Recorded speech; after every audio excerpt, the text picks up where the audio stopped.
pengendalian gratifikasi, penerapan SPIP, pengaduan masyarakat, whistleblowing system, dan penanganan benturan kepentingan. Jadi saya berharap Bapak Ibu, para operator atau PIC PMPZI pada hari ini dapat mengikuti pemaparan yang akan disampaikan oleh narasumber kita, Ibu Febrina, dengan seksama, karena kamus LKI adalah acuan utama dalam menyiapkan evidence. Jangan sampai evidence yang disiapkan hanya menunjukkan bahwa kegiatan pernah dilakukan, tapi belum mampu membuktikan adanya implementasi, evaluasi, dan tindak lanjut. Kamus evidence juga menekankan bahwa bukti yang disampaikan harus memberikan keyakinan kepada tim penilai bahwa sistem benar-benar berjalan, bukan sekedar memenuhi administrasi. Melalui pertemuan ini, kami berharap seluruh satuan kerja memperoleh pemahaman yang sama, sehingga setelah kegiatan hari ini, masing-masing dapat segera melakukan identifikasi, melengkapi kekurangan evidence, dan memastikan bahwa seluruh bukti dukung telah sesuai dengan indikator dalam kamus LKI. Semoga ikhtiar kita bersama dapat meningkatkan kualitas pembangunan ZI di lingkungan Kementerian Agama pada Provinsi Sumatera Selatan. Selanjutnya kepada narasumber Ibu Febrina, kami persilakan untuk menyampaikan materi. Terima kasih. Assalamualaikum warahmatullahi wabarakatuh. Waalaikumsalam warahmatullahi wabarakatuh.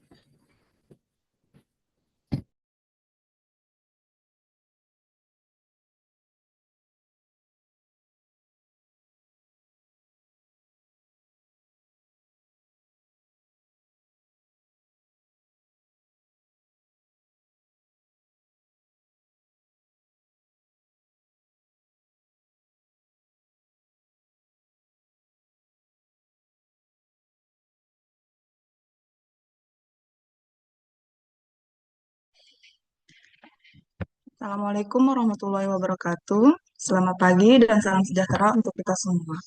Puji dan syukur marilah sama-sama kita ucapkan atas kehadirat Allah Subhanahu wa taala karena atas berkah, rahmat dan hidayahnya sehingga kita dapat berkumpul dalam keadaan sehat walafiat pada forum virtual pagi hari ini.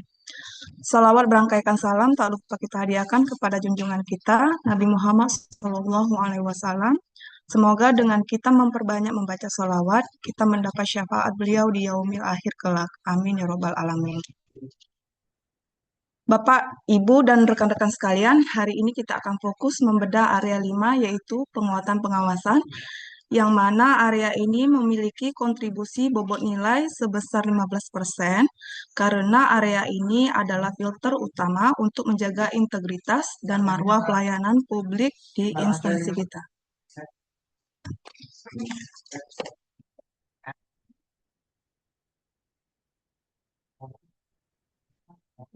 Ini sini. Ini kan?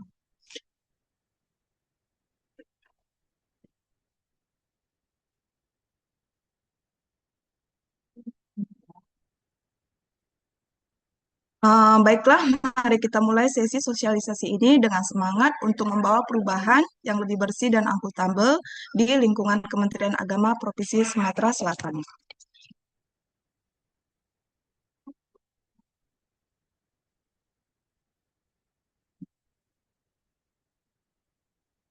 Penguatan pengawasan merupakan salah satu pilar utama dalam pembangunan zona integritas di Kemenak Sumsel. Komponen ini bertujuan meningkatkan efektivitas pengelolaan anggaran, meminimalisir penyalahgunaan wewenang, serta mewujudkan budaya birokrasi yang bersih dan berintegritas.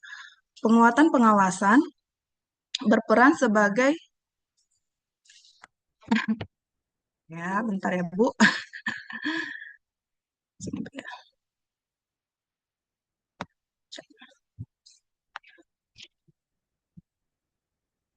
Penguatan pengawasan berperan sebagai filter integritas organisasi yang mencakup 1. Pengendalian gratifikasi, 2.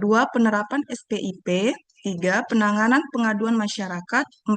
Whistleblowing system, 5. Penanganan benturan kepentingan, sesuai dengan dasar hukum Permenpan RB nomor 90 tahun 2021 tentang pembangunan dan evaluasi zona integritas, dan PMA nomor 23 tahun 2021 tentang pengendalian gratifikasi pada Kementerian Agama. Komponen penguatan pengawasan memiliki bobot total 15% dari penilaian LKE PMPZI. Penilaian ini dibagi menjadi dua aspek utama, yaitu aspek pemenuhan dengan bobot 9, yang kedua aspek reform dengan bobot 6. Masing-masing mencakup beberapa sub area penilaian. Berikut struktur penilaian berdasarkan sub area dan bobot nilainya. Oke, kita masuk ke aspek pemenuhan. Bagian ini menguraikan 5 komponen utama dalam aspek pemenuhan. Dalam aspek pemenuhan penguatan pengawasan PMPZI yang mencakup pengendalian gratifikasi, penerapan SPIP, pengaduan masyarakat, whistleblowing system, dan penanganan benturan kepentingan. Kita masuk ke pengendalian gratifikasi. Pengendalian gratifikasi ini berperan sebagai garda terdepan dalam mencegah dan menangani gratifikasi di lingkungan Kemenak Sumsel. Ada dua komponen pengendalian gratifikasi, yaitu telah dilakukan public champion tentang pengendalian gratifikasi. Yang kedua, pengendalian gratifikasi telah diimplementasikan.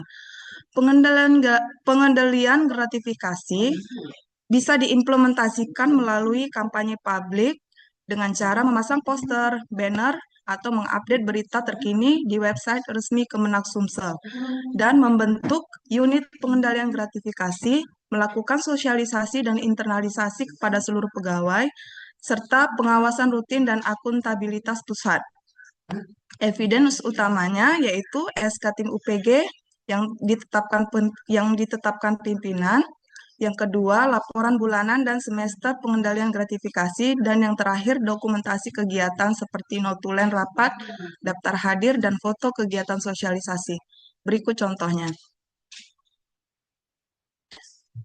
Poin kedua, kita masuk ke penerapan SPIP.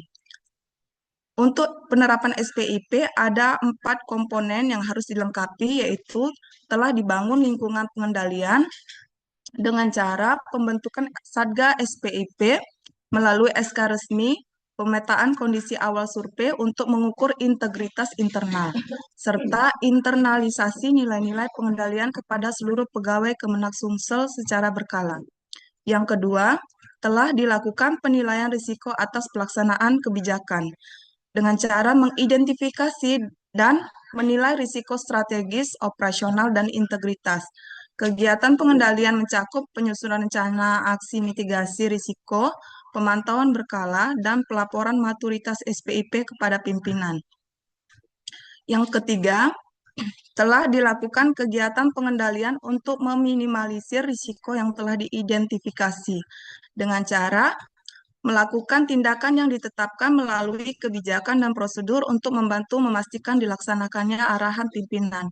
Dan yang terakhir, SPI telah diinformasikan dan dikomunikasikan kepada seluruh pihak terkait.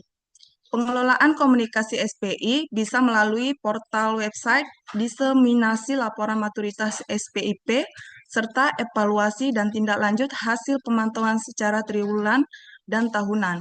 Evidence utamanya meliputi SK Satgas SPIP, rencana aksi, pemetaan kondisi awal atau survei, laporan maturitas, dan portal website resmi. Berikut contohnya. Masuk ke poin ketiga, yaitu pengaduan masyarakat. Komponen ini menguji sejauh mana Satker membuka diri terhadap koreksi publik, serta bagaimana keseriusan Satker dalam memproses setiap laporan secara aktif dan responsif untuk mencegah maladministrasi, pungli, tindakan koruptif, serta penyalahgunaan wewenang. Ada 4 komponen pengaduan masyarakat, yaitu kebijakan pengaduan masyarakat yang telah diimplementasikan, yang kedua, pengaduan masyarakat yang telah ditindaklanjuti, yang ketiga, telah dilakukan monitoring dan evaluasi atas penanganan pengaduan masyarakat, dan terakhir, hasil evaluasi atas penanganan pengaduan masyarakat yang telah ditindaklanjuti.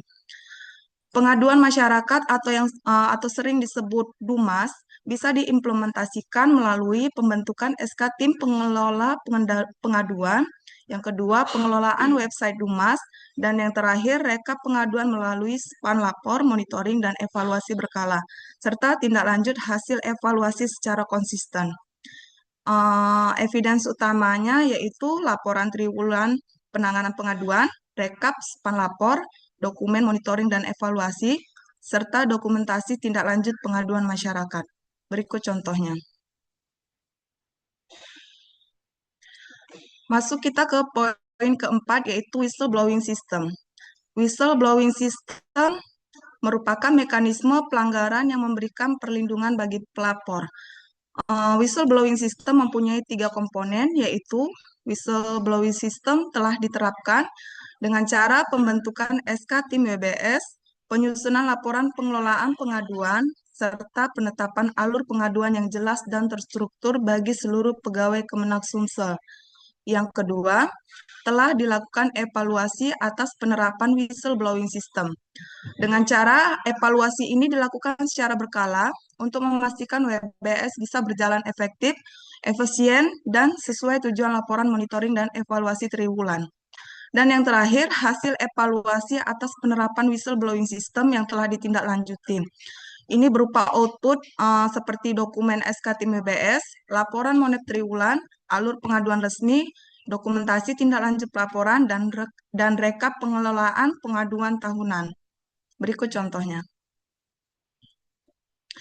Dan yang terakhir dalam aspek pemenuhan yaitu benturan kepentingan. Benturan kepentingan mempunyai 5 komponen yang wajib dilengkapi, yaitu telah terdapat identifikasi untuk kepentingan dalam tugas fungsi utama, yaitu unit kerja menganalisis setiap alur layanan utama untuk mengidentifikasi titik rawan terjadinya konflik kepentingan, kemudian menyusun langkah pencegahannya. Yang kedua, penanganan benturan kepentingan telah disosialisasikan atau diinternalisasi dengan cara pelaksanaan sosialisasi kepada pejabat dan ASN, internalisasi nilai integritas, serta penerapan mekanisme pelaporan. Dan yang ketiga, penanganan benturan kepentingan yang telah diimplementasikan dengan cara memastikan seluruh proses pelayanan utama berjalan sesuai SOP bebas konflik, serta mengamankan surat pernyataan atau laporan tertulis dari pegawai yang bersangkutan jika terjadi situasi benturan kepentingan untuk segera diambil tindakan mitigasi atau pengalihan tugas. Yang keempat, telah dilakukan evaluasi atas penanganan benturan kepentingan. Tim pengelola melakukan pengawasan rutin untuk memeriksa apakah ada pelanggaran komitmen, menilai ketepatan pengisian surat pernyataan, serta menganalisis efektivitas langkah mitigasi yang telah diterapkan selama periode berjalan. Dan yang terakhir, hasil evaluasi dan penanganan benturan kepentingan yang telah ditindaklanjuti. Dengan cara memperketat pengawasan pada area rawan pelanggaran, memperbaharui matriks pemetaan potensi benturan kepentingan secara berkala, dan memberikan sanksi atau teguran tegas bagi pegawai yang melanggar komitmen. Evidence utamanya yaitu surat undangan, kegiatan sosialisasi, yang kedua, laporan kegiatan sosialisasi atau laporan sosialisasi kegiatannya, yang ketiga, matriks monep triwulan, yang keempat, matriks monep benturan kepentingan berdasarkan hasil identifikasi. Berikut contohnya.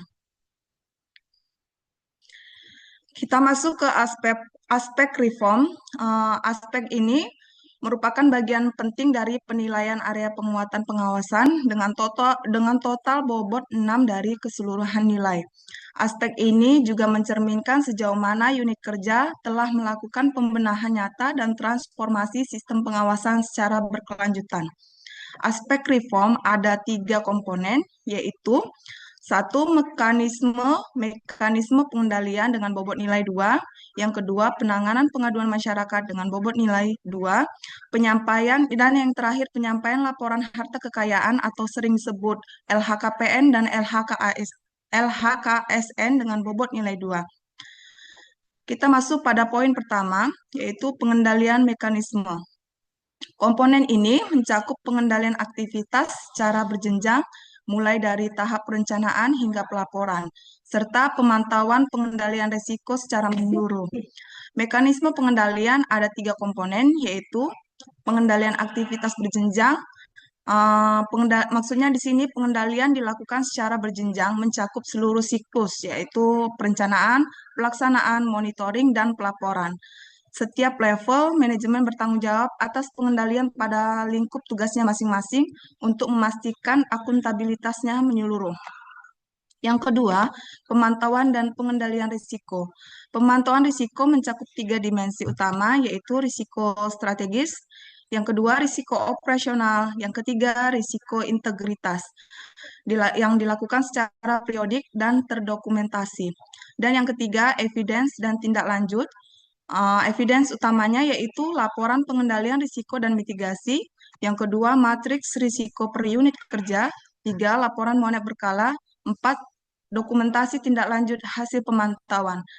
Dan laporan ini disampaikan secara triwulan kepada pimpinan sebagai bahan evaluasi. Berikut contohnya. Poin kedua, kita masuk ke penanganan pengaduan masyarakat.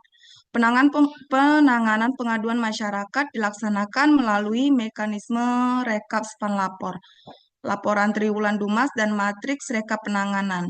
Setiap pengaduan dipantau status tindak lanjutnya secara berkala untuk memastikan penyelesaian yang akuntabel dan transparan sesuai regulasi yang berlaku. Berikut contohnya. Dan yang terakhir, kita masuk ke penyampaian laporan harta kekayaan. Komponen ini mengukur tingkat kepatuhan dan kedisiplinan seluruh pegawai dalam melaksanakan harta kekayaannya secara berkala.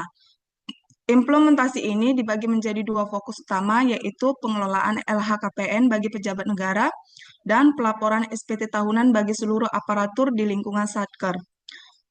Seluruh pejabat dan ASN wajib menyampaikan LHKPN dan LHKSN sesuai ketentuan SE Menteri Pan-RB nomor 2 tahun 2023 tentang penyampaian laporan harta kekayaan aparatur negara. Dan yang terakhir, Peraturan Komisi Pemberantasan Korupsi Republik Indonesia nomor 3 tahun 2024 tentang perubahan kedua atas Peraturan Komisi Pemberantasan Korupsi nomor 07 tahun 2016 tentang tata cara pendaftaran, pengumuman, dan pemeriksaan harta kekayaan penyelenggara negara. Evidence utamanya meliputi rekap laporan LHKPN tahun 2025, bisa dilampirkan bukti lapor pejabat tahun terakhir, berarti tahun 2025 bisa kita laporkan. Dan yang terakhir, rekap LHKSN dan SPT tahunan berupa bukti lapor SPT tahunan yang bisa kita akses dari Cortex. Berikut matriksnya. Oke. Dan yang terakhir, panduan perhitungan PMPZI. Evidence bisa di-download di drive ini. Oke. Oke, Bapak dan Ibu sekalian, terima kasih atas antusiasme dan semangat Bapak Ibu yang luar biasa. Pemaparan materi dari saya mengenai penguatan pengawasan area 5 ini telah selesai sampai di sini dulu. Semoga apa yang kita diskusikan hari ini bisa segera diimplementasikan dengan baik di Satker masing-masing. Mohon maaf apabila ada kekurangan dalam penyampaian materi. Terima kasih atas segala perhatian. Mohon maaf atas segala kekurangan. Wabillahi taufiq wal hidayah. Wassalamualaikum warahmatullahi wabarakatuh. Untuk agenda selanjutnya, sepenuhnya saya kembalikan kepada rekan kami, Mas Rifki, dipersilahkan. Terima kasih.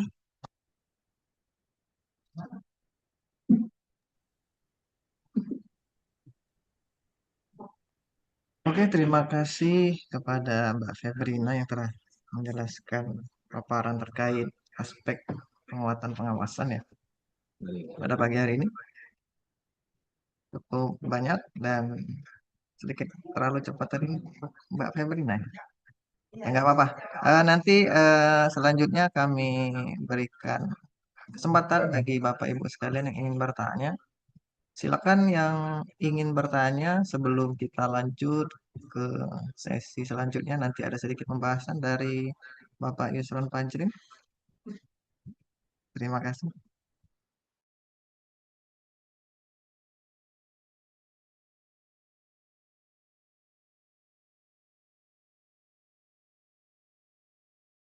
Silakan Bapak Ibu. Yang bertanya.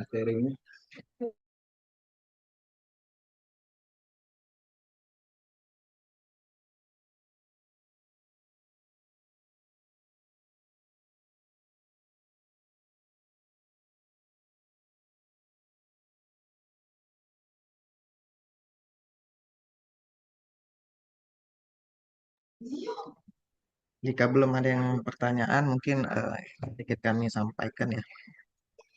Yang pertama tadi dibahas Pak Febrin ada SPIP. SPIP ini terkait survei penilaian internal ya.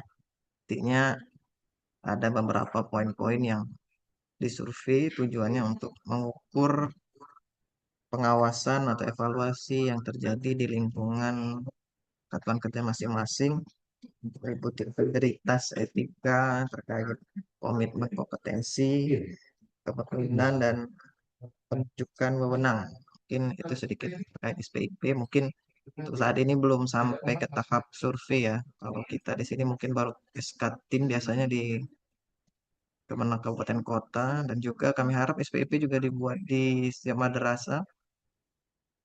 Jadi kalau memang ingin melaksanakan kegiatan survei, silakan berkonsultasi lebih lanjut ke kami, nanti kami bantu terkait pelaksanaan survei atau evaluasi SPIP di lingkungan kerja masing-masing. Yang kedua ada WBS, Whistleblowing System, dan juga pengaduan masyarakat. Ini sedikit kami sampaikan ya, perbedaannya ya. Sama-sama terkait pengaduan, tapi untuk whistleblowing system ini sifatnya rahasia atau terjadinya indikasi pelanggaran seperti itu.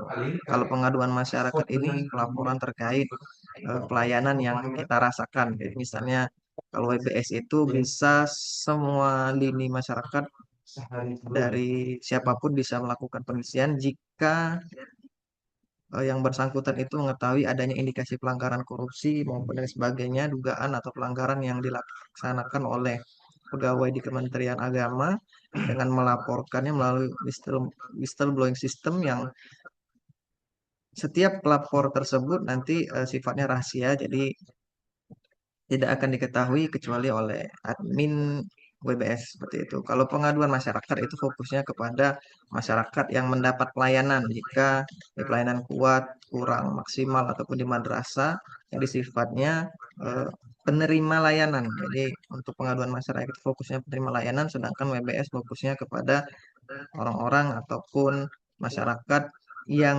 memiliki informasi terkait indikasi pelanggaran yang ada di lingkungan Kementerian Agama seperti itu. Dan terakhir ada benturan kepentingan. Benturan kepentingan ini sebenarnya jarang sekali kita bahas, tapi ini merupakan skup area yang perlu diperhatikan. Sedikitnya ada beberapa, mungkin ada 4 informasi yang akan kami sampaikan, misalnya terkait benturan kepentingan, misalnya terkait pengadaan barjas ya. Pengadaan barjas itu kalau secara peraturan itu wajib disosialisasikan. Jadi biar agar tidak terjadinya benturan kepentingan antara pengadaan dengan juga perusahaan atau CV ataupun vendor yang keterkaitan dengan pejabat pengadaan tersebut. Jadi memang untuk pengadaan barjas ini seharusnya idealnya memang harus dilaksanakan secara transparan seperti itu. Yang kedua ada rekrutmen. Rekrutmen juga yang kita tahu bahwasannya harus ada transparansi, jangan sampai ada contohnya CPNS. Kalau kita sekarang kan CPNS kan sudah sifatnya transparan, jadi tidak ada skup antara pejabat ataupun sanak saudara yang ingin mengikuti seleksi CPNS seperti itu. Yang ketiga misalnya terkait mutasi dan promosi atau anak dulur siapa yang ingin mutasi. Nah, di situ ada investigasi, ada ada sedikit benturan kepentingan, misalnya saya sebagai pegawai, kemudian om saya sebagai kepalanya, saya bisa pindah. Nah, itu termasuk benturan kepentingan, dan ini ada perlu dibuat pelaporan, jangan sampai itu terjadi seperti itu. Dan kedua terkait pelayanan juga bisa termasuk misal terkait pelayanan KUA di madrasah dan lain sebagainya. Mungkin itu sedikit kesimpulan dari apa yang sudah dibahas Mbak Febrina. Jika ada yang ingin bertanya lebih lanjut, kami persilakan. Kalau tidak ada, kami serahkan ke Pak Iya, Yusron izin agar bertanya sedikit, teknis. Bapak. Ya, Ya, baik, Assalamualaikum warahmatullahi wabarakatuh. Waalaikumsalam warahmatullahi. Perkenalkan, saya Gali Susanto dari Kemenak Kota Palembang. Ini izin Tolong bertanya. kameranya, Pak. Oke, sebentar.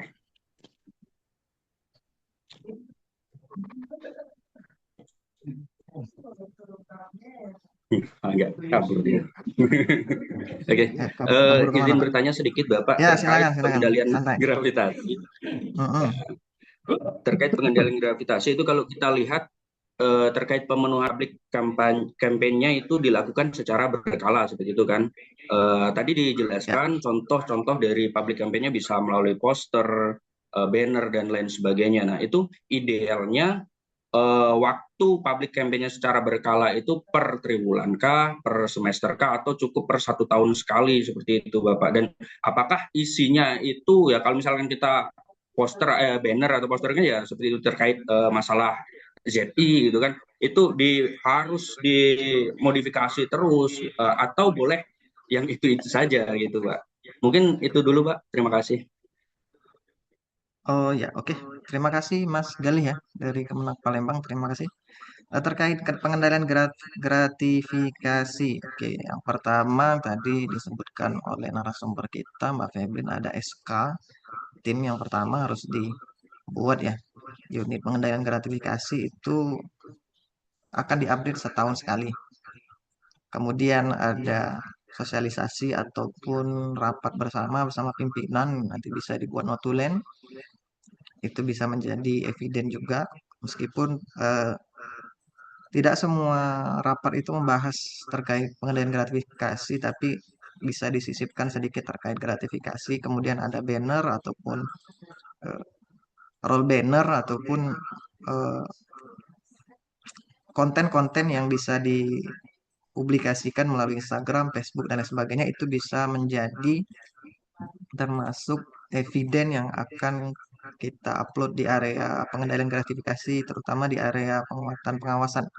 Jadi Mas Gali nggak perlu takut misalnya pelaporan itu harus dilaksanakan setahun sekali atau triwulan sekali atau jadi kalau triwulan ya 4 kali dalam 1 tahun. Ya kami harap setiap satuan kerja itu minimal ada eviden ataupun ada kampanye terkait gratifikasi tersebut atau ditempel di depan. Biasanya ada sih di PTSP itu tolak gratifikasi dan lain sebagainya itu bisa jadi. Dan mungkin kan setiap tahun triwulan kita ganti tuh tempelan yang di atas PTSP itu kan nggak mungkin kan. Jadi setahun sekali nggak apa-apa, 2 tahun sekali nggak apa-apa, dan berulang juga nggak apa-apa. Yang penting nanti ketika nanti ada pemeriksaan, pengecekan memang eh, banner ataupun kampanye gratifikasi tersebut masih terletak atau terdapat di lokasi yang sudah dikampanyekan seperti itu. Mungkin untuk triwulan itu lebih ke laporan triwulannya, Mas Gali. Jadi memang ada laporan triwulan yang harus disampaikan terkait evaluasi, gratifikasi. Kalau memang tidak ada, ya tinggal dibuat nihil. Jadi setiap pelaporan itu tidak usah takut, Bapak Ibu sekalian. Ini banyak sekali yang agak bingung terkait pelaporan evaluasi per triwulan itu, Pak. Kalau memang tidak ada pelanggaran, apa dibuat ada pelanggaran, Pak? Ya, tidak mesti harus seperti itu. Kalau memang tidak ada pelanggaran, ya buat nihil. Jadi memang buat kosong, memang tidak ada pelanggaran, tidak masalah. Tapi memang bisa kita buktikan hasil pelaporan yang kita buat tersebut. Misalnya kalau nihil memang tidak ada sama sekali, ya kita bisa membuktikan hal tersebut. Misalnya pelanggaran absensi memang tidak ada Pak pelanggaran Pak seperti itu. Ataupun gratifikasi memang tidak ada Pak kami gratifikasi ya di depan kita nggak tahu di belakang ya. Tapi ya secara kita realnya di depan aja, tidak perlu dicari-cari kesalahan orang untuk mencari-cari gratifikasi yang terjadi. Ya, memang kalau tidak ada dan tidak terbukti secara pengaduan juga tidak ada ya kita laksanakan ya sesuai apa yang adanya di satuan kerja masing-masing seperti itu. Itu Mas Gali ya. Ada Baik lagi? Pak, terima kasih. Cukup Pak. Oke. Ya, terima kasih Mas Gali. Ada lagi? Apa mau dipanggil satu-satu nih? Dari madrasah? Itu dari perwakilan Kemenak. Dari Kemenak Palembang. Dari madrasah nih. Pak Novin, Pak Novin. Kemenak Banyasin, Pak. Ada Ibu, oh Bu Tengku. Oke, silakan Ibu Ya, Tengku dari Banyuasin Bu ya. ya. Oke, silakan Izin Ibu. bertanya, Pak, untuk benturan kepentingan. Kan di kantor kita tuh belum ada. Apa memang harus dibuat untuk benturan kepentingan? Terus untuk penerapan SPIP itu juga, Pak. Apakah memang harus dibuat? Karena kan ada di sini kegiatan sosialisasi segala macam. Dan sedangkan kita kan sosialisasi pun ini belum ada. Mohon arahannya, Pak. Oke, terkait benturan kepentingan ya. Ini yang sudah kita bahas dari Mbak Febri dan juga tadi sudah dibahas ada matriks yang bisa mengidentifikasi terkait benturan kepentingan. Memang setiap area ini wajib ya, wajib ada eviden yang perlu kita penuhi. Namun ya, setiap kegiatan di satuan kerja kita masing-masing terkadang belum kita susun ataupun kita rekapitulasi terkait hal tersebut. Nah, coba Ibu Tengku coba dibuat matriksnya, nanti kita share juga terkait eviden-eviden terkait eh, benturan kepentingan terkait sosialisasi itu bisa disosialisasikan dengan pimpinan atau kasubag di Banyuasin Pak. Di sini ada terkait kebutuhan benturan kepentingan. Jadi di sini misalnya Mbak Tengku pengen ada sosialisasi Pak terkait hal tersebut ataupun ada kegiatan terkait kepegawaian ataupun apa nanti diselipkan kegiatan tersebut dengan bahasan terkait benturan kepentingan. Di sini kan sudah ada yang identifikasi terkait benturan kepentingan contoh terkait pengadaan pegawai seperti itu kan. Kita kan sekarang pengadaan kayak CPNS itu kan sudah rekrutmennya sudah dipublikasi secara luas. Nah, itu kan sudah tidak termasuk tapi itu bisa menjadi matriks ataupun identifikasi yang bakal bisa terjadi seperti itu. Nanti diidentifikasi aja terkait misalnya di tim kepegawaian terkait pengadaan pegawai seperti itu. Tapi apa terjadi atau tidak, yang penting kita identifikasi dulu bakal terjadi di lingkungan kita masing-masing. Nanti baru kita buatkan rapat atau sosialisasi sedikit bersama Kasubag bersama pegawai-pegawai bahas terkait apa sedikit diselipkan terkait hal tersebut misalnya apa kita harus melaksanakan ataupun nanti ada pengadaan CPNS ataupun rekrutmen P3K kita harus melaksanakan kegiatan ini dengan semaksimal mungkin ya seperti itu kan bisa dilaksanakan di satuan kerja masing-masing. Nah, jadi persiapan hal tersebut bisa menjadi misal terkait rapat tentang pengadaan ataupun rapat apapun yang mencangkup ke arah kepegawai itu nanti bisa dijadikan eviden, nanti dirangkum menjadi suatu notulen terkait hal tersebut. Seperti itu Mbak Tengku. Jadi kalau bisa dilaksanakan sosialisasinya walaupun nanti ngikut ke rapat-rapat terkait ke soal kepegawaian maupun dan sebagainya seperti itu. Nanti yang penting evidennya nanti ada undangannya, ada rapat, ada foto dokumentasi rapatnya seperti itu. Nanti ada notulennya, kemudian ada identifikasi agar tidak terjadi yaitu manajemen mitigasi risikonya, yaitu bagaimana menghadapi atau memanajemenkan agar tidak terjadinya benturan kepentingan tersebut seperti itu.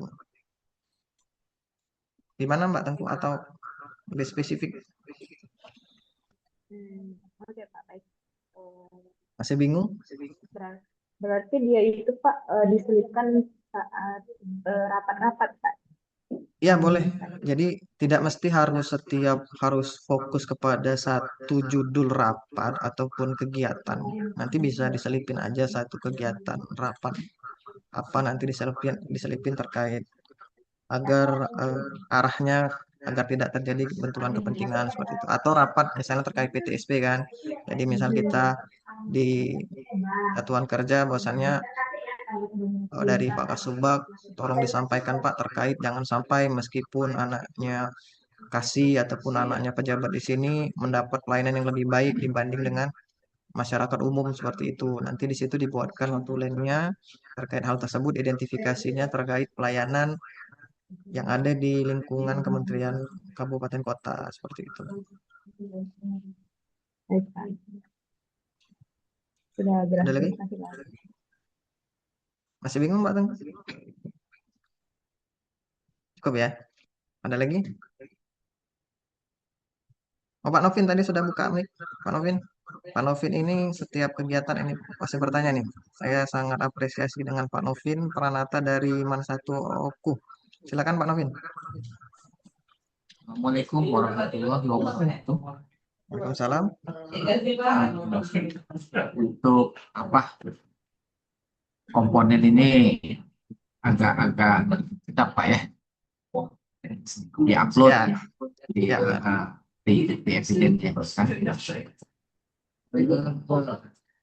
Yang belum kami lakukan itu adalah membentuk pengendalian gratifikasi Pak. Kalau masalah pengaduan masyarakat, sudah dan lain-lain sudah ada.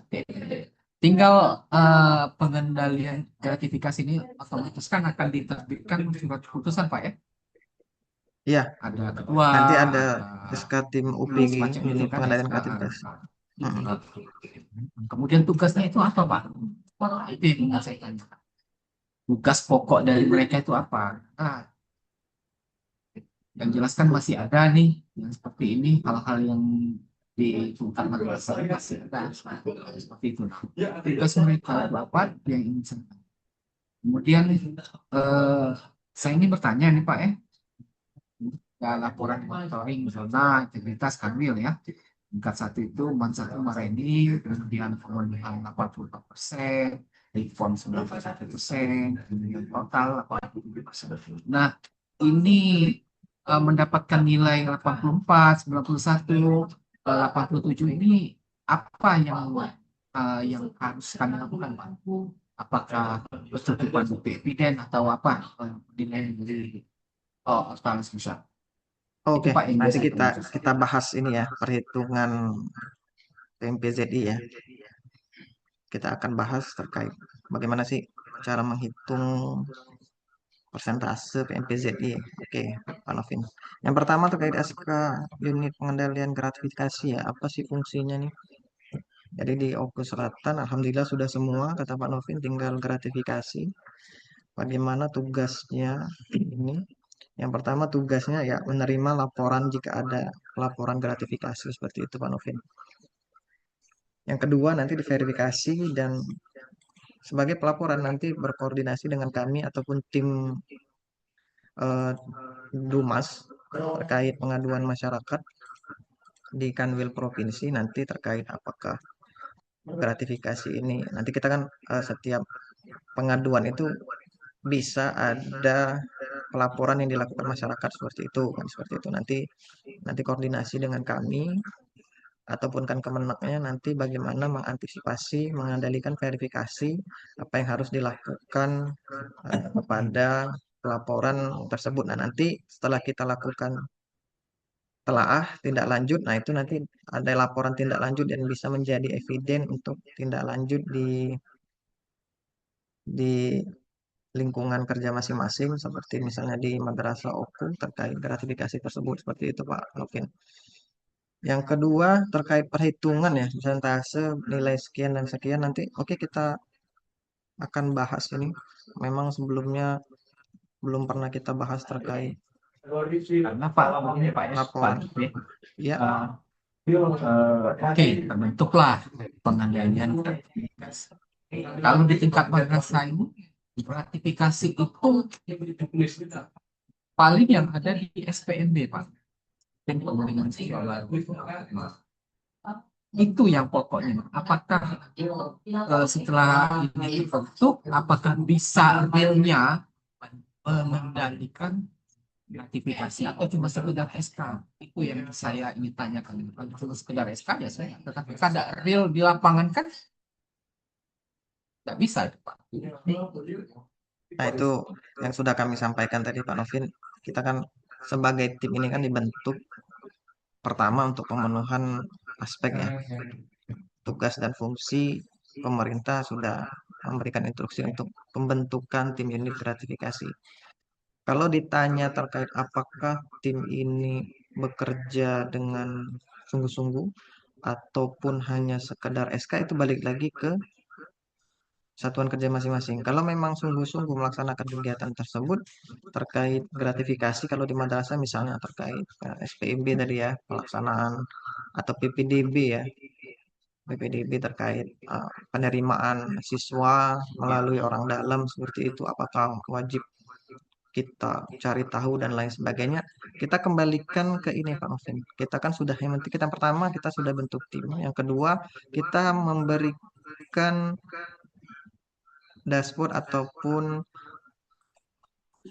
pengaduan masyarakat ataupun komponen yang bisa dilakukan masyarakat jika terjadi hal tersebut dan masyarakat tidak merasa atau mereka merasa dirugikan seperti itu kan, kita sudah memberikan tempat pengaduan, kemudian kita juga ada sudah tim ya. Jika memang ada masyarakat yang merasa dirugikan dengan gratifikasi tersebut, ya silakan diadukan seperti itu. Nah, tugas tim itu nanti melaksanakan, memantau apakah ada pengaduan tersebut. Dan jika ada kegiatan yang tidak diketahui oleh kita, Pak Novin, ya kita tidak bisa juga memaksakan untuk mencari-cari hal tersebut seperti itu. Misalkan Pak Kamat, ada satu siswa nih dibantu oleh Pak Kamat untuk masuk dengan biaya sekian, kita nggak tahu, tapi informasinya ada sekian-sekian seperti itu. Dan kita harus memeriksa seperti itu ya, bukan seperti itu Pak Novin. Nanti kalau kita mencari-cari kesalahan tersebut, ternyata kesalahan tersebut misalkan belum tentu terjadi maupun atau enggaknya nanti timbulnya fitnah Pak Novin.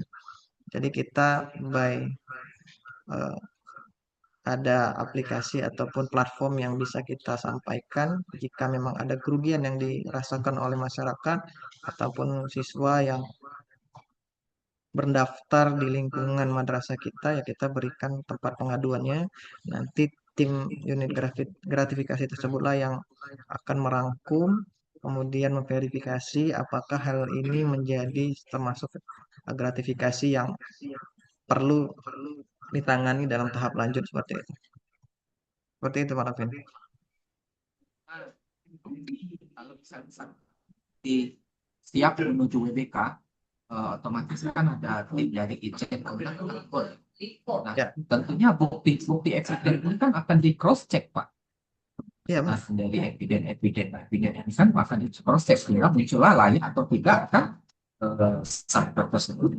Jadi karena menjadi benturan juga bagi kami kalau misalnya nanti SKD tertarik tidak bekerja gitu kan pasti setelah cross check bagaimana masih ya itu yang ingin kami. Ya benar Pak Novin. Jadi memang akan ada pengecekan secara langsung nanti dari tim Hortala Pusat maupun dari Dirjen ya. Kalau di Madrasah nanti dari Dirjen dulu yang datang, kemudian dari Sekjen Hortala Pusat, dan terakhir nanti dari Irjen Kemenak Pusat.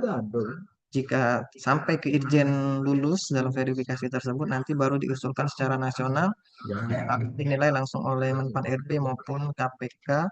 Jadi jika penilaian dari KPK maupun Menpan RB sudah mencukupi nilai tersebut, maka akan diberikan nilai WBK sesuai dengan penilaian yang sudah kita laksanakan seperti itu. Nah, terkait apakah eviden itu bakal dicek, ya benar Pak Novin. Misalkan Pak Novin ya, kita sudah buat tim gratifikasi, kemudian kita sudah bekerja dengan sungguh-sungguh, kita juga sudah, tapi memang tidak ada menurut kita Pak Novin. Ternyata di belakang itu ada pelaporan yang tidak kita ketahui seperti itu Pak Novin ya. Ya, itu menjadi catatan juga bagi Irjen Pak Novin. Jadi misalkan kalau memang kita ingin benar-benar ke WBK ya harus benar-benar menerapkan hal tersebut. Jadi memang misalkan kita nganggap madrasah satu OKU ini aman Pak, pakai gratifikasi nggak ada dan sebagainya, kita sudah berikan platform dan lain sebagainya.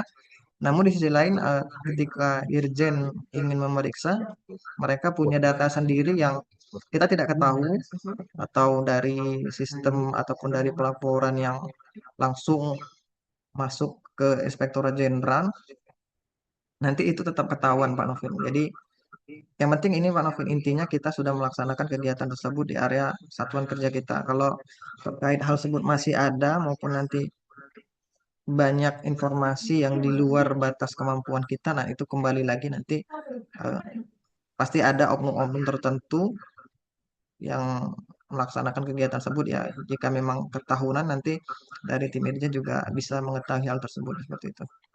Karena kita juga ada lapor Go ID ya. Lapor Go ID itu langsung ke pusat itu Pak Novin. Jika ada pelanggaran-pelanggaran yang langsung masuk ke pusat, nanti dari pusat dia langsung ke bagian Inspektorat Jenderal Pusat, nanti minta ditindaklanjuti hal tersebut. Biasanya seperti itu. Jika banyak berluas, itu kan itu menjadi penghambat juga untuk suksesnya BK, ya. Ya, tentu Pak Novin. Tidak Jadi, sesuai untuk di evidence dengan real di lapangan itu. ya, itu salah satu yang memang perlu banyak sih, bukan perlu diperhatikan juga banyak satuan-satuan kerja yang sudah pada tahap penilaian akhir itu gagal ternyata ya ada temuan dan lain sebagainya seperti itu. Itu pasti itu Pak Novin. Jadi memang harus sesuai dengan eviden yang ada seperti itu. Jadi memang kalau untuk melaksanakan BBK ini memang harus komitmen dari pimpinan. Semuanya harus bekerja sama untuk benar-benar tidak melaksanakan sesuatu yang bakal merugikan atau menghambat penilaian kita menuju BBK tersebut. Poin 4 pimpinan. Ya, komitmen pimpinan balik lagi seperti itu. Oke, terkait ini Pak Novin ya, kita akan bahas perhitungan sedikit ya. Sedikit bagaimana sih cara menghitung komponen pengungkit nih. Kira-kira bisa masuk dalam kategori penilaian atau enggak. Nanti kita bahas sedikit di sini. Kemarin juga ada yang bertanya, belum kita laksanakan bagaimana sih cara menghitungnya. Nanti ini kita akan sedikit bahas.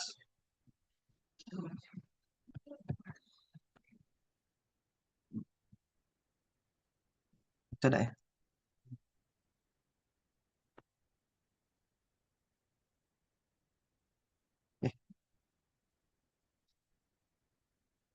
Oke, terkait komponen perhitungan PMPZI ya. Ini kira-kira jika Bapak Ibu sekalian ingin masuk dalam tahap awal penilaian misalnya.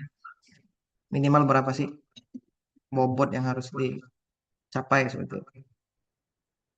Jadi dalam MPZ ini ada komponen 6 area ya pengungkit. Kita fokusnya ke pengungkit ini karena memang untuk syarat utama untuk penilaian awal ini yang penting nilai komponen pengungkitnya mencapai minimal bobot 60. Jadi dari 6 area perubahan ada dua nilai nilai nilai pengungkit ini ada dua dari area perubahan itu ada dua penilaian. Yang pertama aspek pemenuhan dan juga aspek reform. Yang pertama manajemen perubahan itu bobot maksimalnya 8. Jadi antara penilaian pemenuhan dan reform itu masing-masing ada 4. Kemudian ada tataan tata laksana itu bobot maksimal 7. Pemenuhan dan reform juga dibagi dua, 3,5 maupun 3,5 sampai penguatan manajemen SDM 410 sampai dengan total 60. Jadi total maksimal pemenuhan itu 30 dan reform juga 30. Nah, minimal untuk ini maksimal ya, maksimal dari seluruh penilaian aspek jika Bapak Ibu semua eviden itu Bapak Ibu sampaikan dengan nilai misalnya bobotnya misalnya untuk penilaian manajemen perubahan misalnya ada penilaian A sampai E itu milih A, kemudian evidennya kita isi sesuai dengan komponen yang sudah kita isi tersebut. Jadi maksimal itu yang paling tinggi yaitu 4. 4 untuk manajemen perubahan, bobotnya 8 sampai dengan 60 maksimal. Syarat untuk minimal. Ini minimal itu dari semua aspek ini, dari semua aspek perhitungan bobot maksimal ini minimal itu 60% dari bobot. Jadi dari 60 itu minimal total aspek pengungkitnya komponen pengungkitnya itu minimal 36 nih. Jadi manajemen perubahan tadi kan ada 8, itu minimal Bapak Ibu dapat 4,80. Kemudian tata laksana tadi juga ada 7 ya, 7 minimal 4,20. Penguatan manajemen SDM itu tadi 10 karena 60% minimal 6 ya. 6 tuh dari penilaian pemenuhan dan aspek. Jadi masing-masing 3, 3. Kemudian penguatan akuntabilitas itu juga 10 bobot maksimal, minimalnya 60% jadi 6. Jadi 3 pada aspek pemenuhan dan 3 pada aspek reform sampai dengan peningkatan kualitas pelayanan publik. Jadi total pengungkit itu 30 orang. Jadi seluruh aspek pemenuhan pengungkit ini minimal Bapak Ibu fokusnya ke sini nilainya. Kalau ditanya ini bagaimana ngitungnya? Menghitungnya nanti dari aplikasi PMPZI itu kan ada penilaian, nanti kita coba buka aplikasi PMPZI-nya ya. Gitu.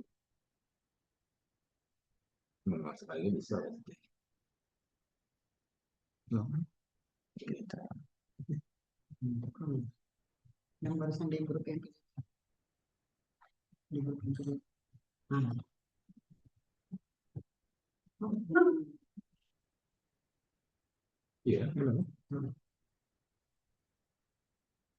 Kita akan coba fokus ke penilaian ya, langsung ke aplikasi.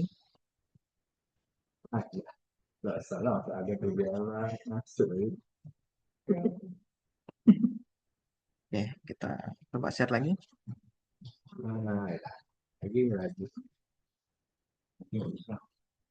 Ini contoh ya. Ini punya Kanwil kan. Oke, manajemen perubahan nih. Nah, ini nilai 2,34. Berarti 2,34 ini masih 58%. Ini maksimal tadi berapa? Ini untuk manajemen perubahan ini skornya 8 ya.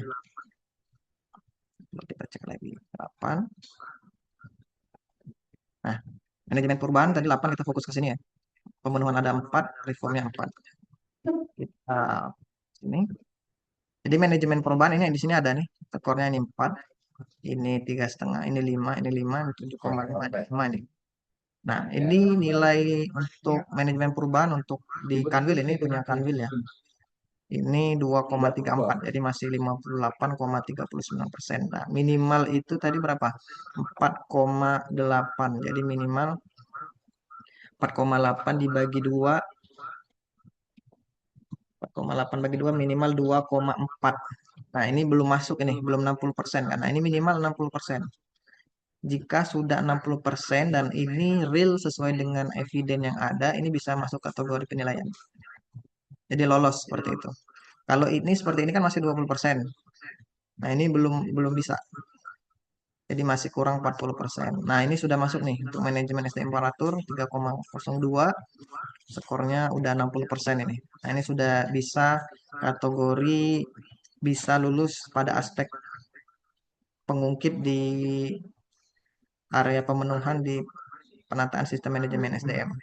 Nah, jika di sini masih misalnya masih kecil ya, ini kayak 6% ini belum bisa terpenuhi. Jadi minimal seluruh yang ada aspek di sini 60% dan juga di sini aspek sepenuhnya 60% dengan bukti eviden yang sesuai dengan nilai yang sudah kita buat. Nanti ada verifikasi di TPP, tim penilaian pendahuluan oleh tim Kanwil.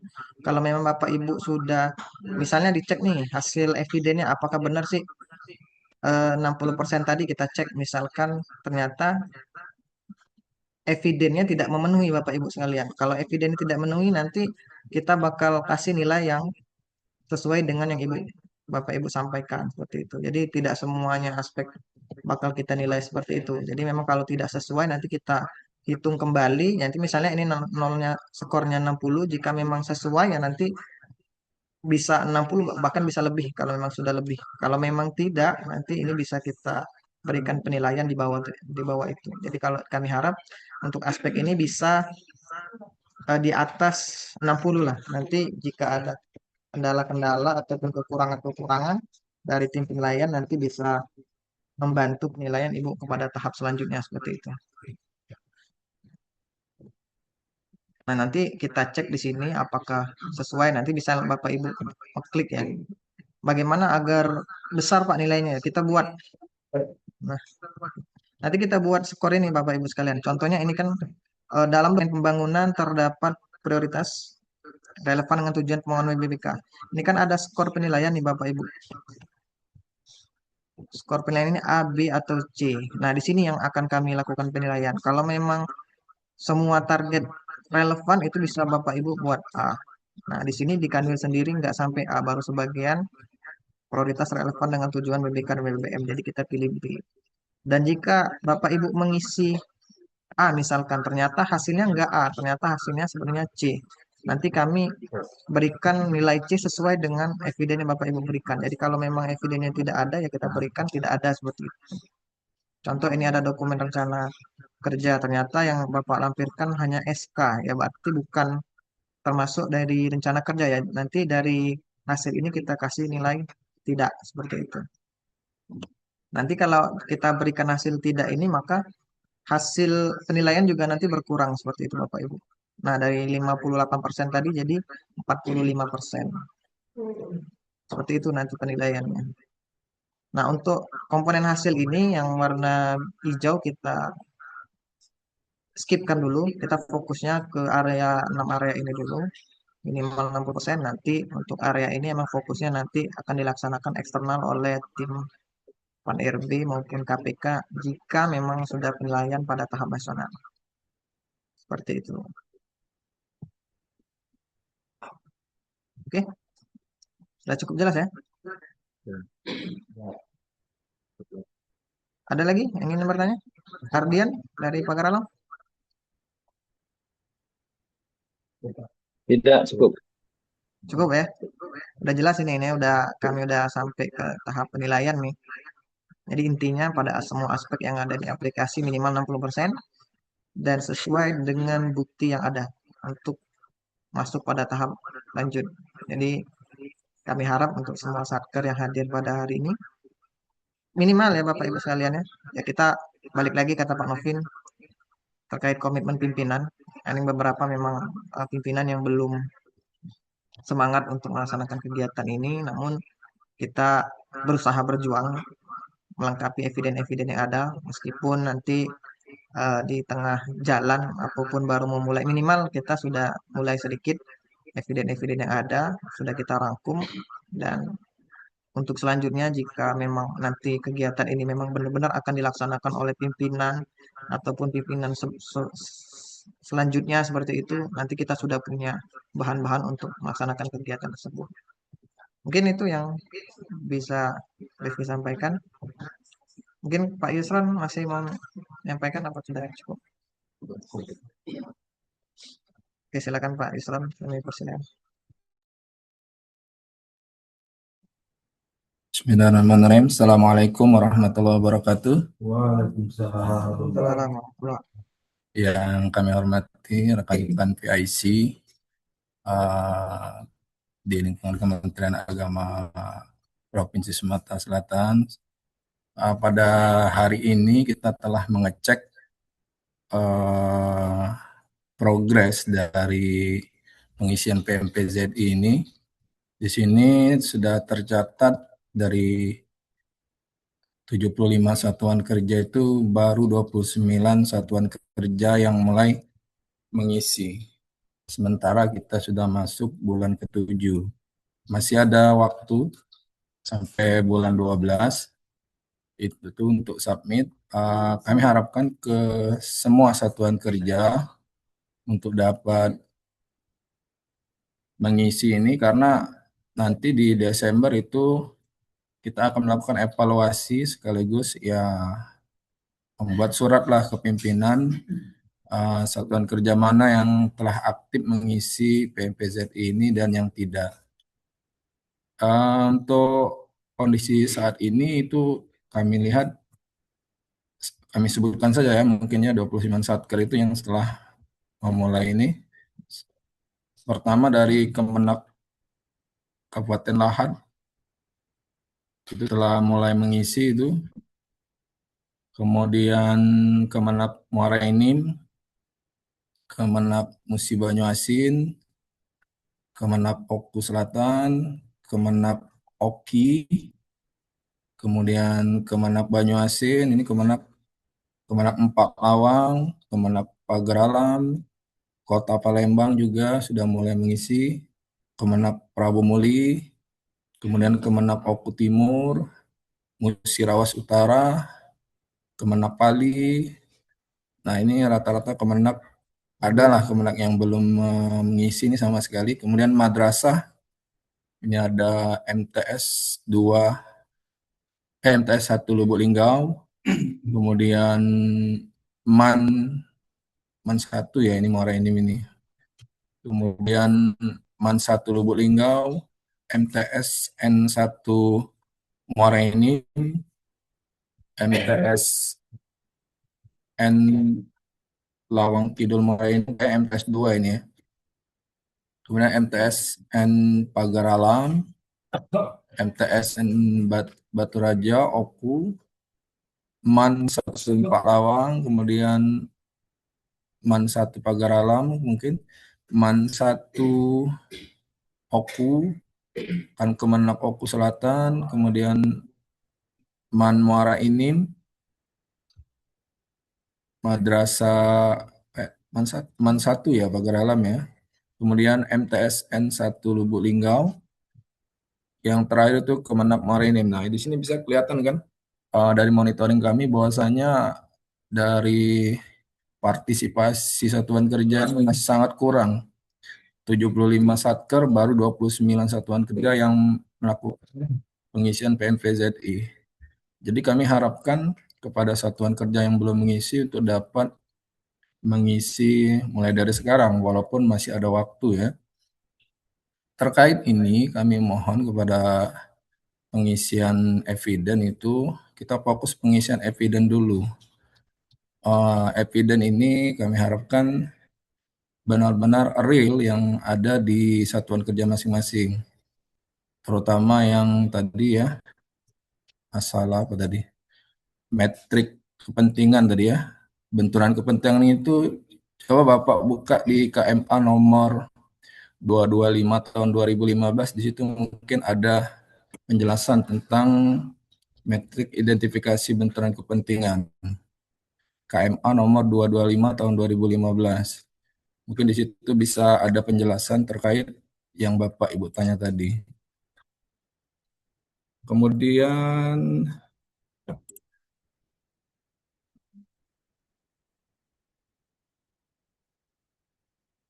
Kemudian untuk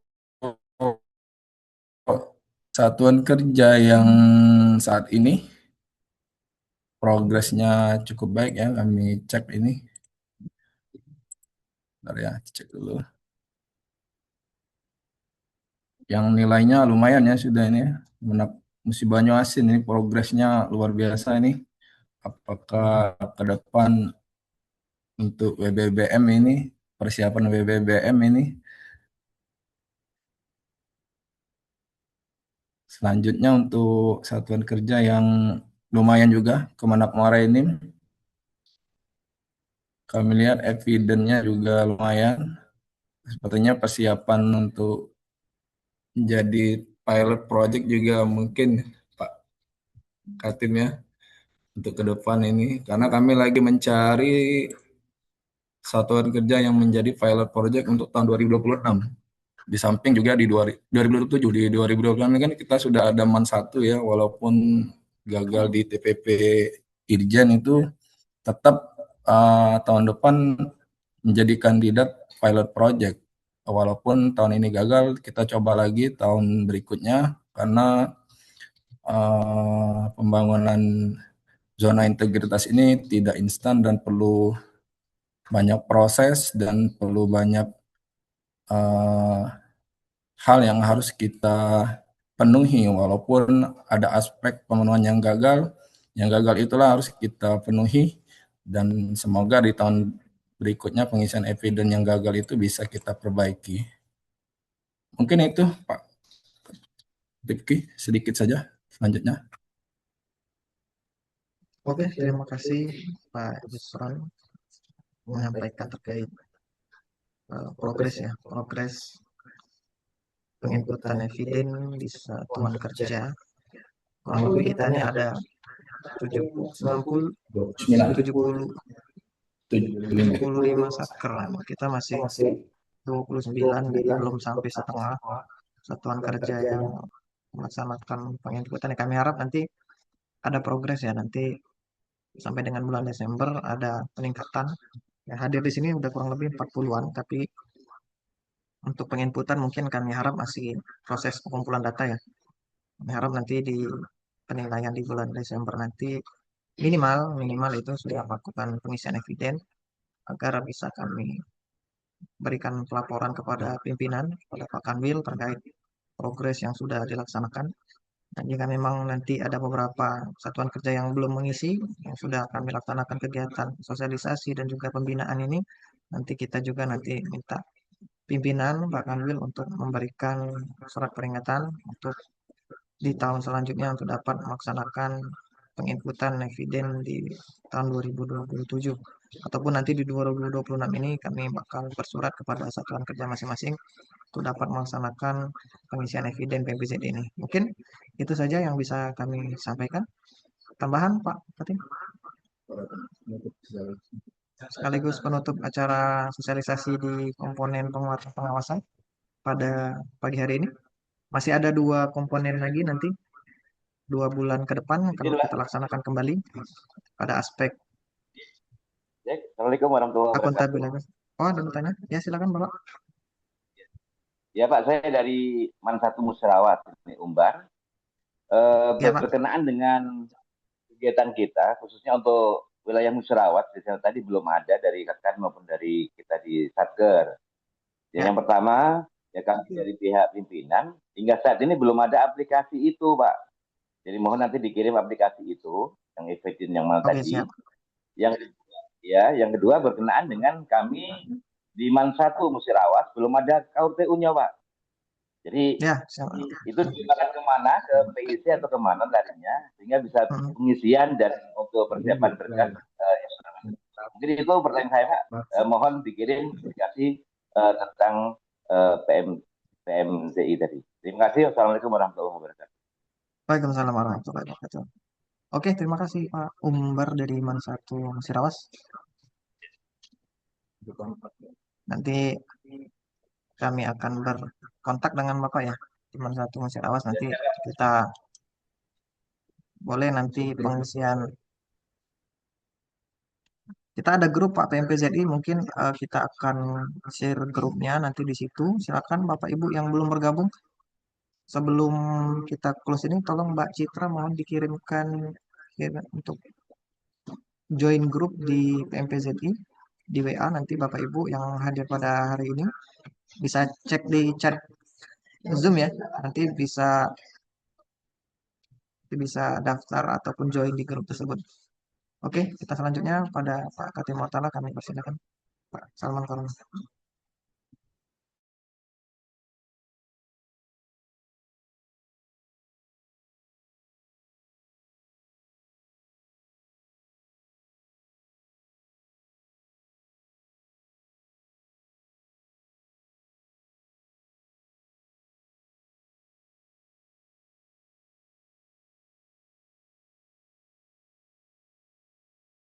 Oke. Bapak Ibu PIC operator yang kami hormati dan juga Kepala Satker yang berkesempatan hadir dalam Zoom kita pada pagi hari ini. Sebelum kita akhiri pertemuan, izinkan saya menyampaikan beberapa hal. Pertama, kami mengucapkan terima kasih atas perhatian, partisipasi, dan diskusi yang baik selama kegiatan ini yang dipimpin oleh Pak Rifki Rimbawan. Semoga materi yang telah disampaikan oleh narasumber kita Ibu Febrina dapat memberikan pemahaman yang sama bagi kita semua, khususnya pada komponen pengungkit penguatan pengawasan. Selanjutnya kami ingin mengingatkan kembali bahwa acuan utama dalam menyiapkan evidence adalah kamus LKE. Sudah ada semua itu kan Bapak Ibu, sudah berulang kali kita bagikan di grup. Oleh karena itu, mohon agar setiap satuan kerja tidak hanya berfokus pada mengumpulkan dokumen, tapi memastikan bahwa evidence yang disampaikan benar-benar sesuai dengan indikator, menggambarkan implementasi, memuat hasil evaluasi, serta tindak lanjut sebagaimana yang dipersyaratkan dalam kamus LKE. Perlu kita pahami bersama bahwa evidence yang baik bukan evidence yang banyak, melainkan evidence yang tepat, relevan, dan mampu meyakinkan tim penilai bahwa budaya pengawasan benar-benar telah diterapkan di satuan kerja. Karena itu kami berharap setelah kegiatan ini rekan-rekan PSC operator PMPZI pada satker masing-masing dapat segera melakukan review kembali terhadap evidence yang telah dimiliki, melengkapi apabila masih ada yang kurang dan menyesuaikan dengan penjelasan yang telah disampaikan oleh narasumber kita pada hari ini. Seperti pengendalian gratifikasi, kemudian SPIP, pengaduan masyarakat, dan whistleblowing system, serta penanganan benturan kepentingan. Sebagai informasi, bulan depan kita akan kembali bertemu melalui Zoom untuk membahas komponen penguatan akan akuntabilitas yang disampaikan oleh Bapak Yusron Fajrin. Kami berharap pada pertemuan berikutnya, evidence untuk komponen penguatan pengawasan ini semakin lengkap, sehingga kita dapat fokus melanjutkan pemenuhan evidence pada komponen berikutnya. Mari kita jadikan setiap sesi sosialisasi ini bukan sekedar memenuhi agenda, tetapi sebagai kesempatan untuk memastikan bahwa pembangunan zona integritas di satuan kerja kita masing-masing benar-benar berjalan dengan baik dan memperoleh hasil yang optimal. Insya Allah kita akan bertemu kembali pada kesempatan berikutnya dengan semangat yang tetap terjaga, wawasan yang semakin bertambah, dan versi diri yang lebih baik dari hari ini. Atas perhatian, kerjasama, dan komitmen Bapak Ibu sekalian kami ucapkan terima kasih. Wabillahi taufiq wal hidayah, waridha wal inayah, walaupun minkum. Assalamualaikum warahmatullahi wabarakatuh. Waalaikumsalam warahmatullahi Terima kasih Bapak. Oke, Bapak Ibu sekalian, sebelum kita akhiri kegiatan Zoom kita pagi ini, boleh buka kameranya. Kita mau foto dahulu untuk dokumentasi kegiatan kita pada hari ini.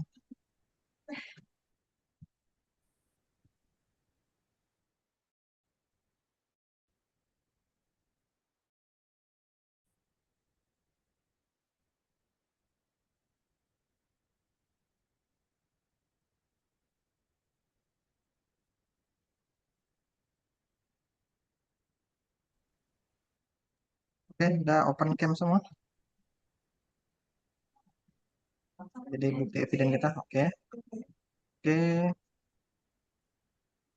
Untuk monitor pertama ya. Kami hitung ya. 1, 2, 3. Bentar. Oke, selanjutnya yang kedua. Sekali lagi 1, 2, 3.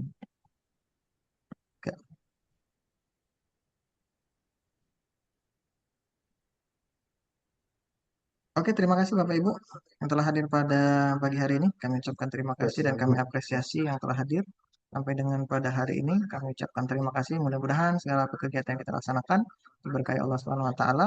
Salawat dan salam tak lupa kepada Nabi Muhammad. Kami akhiri. Assalamualaikum warahmatullahi wabarakatuh. Terima kasih. Waalaikumsalam warahmatullahi Waalaikumsalam warahmatullahi wabarakatuh. Terima kasih Pak. Terima kasih Bapak Ibu.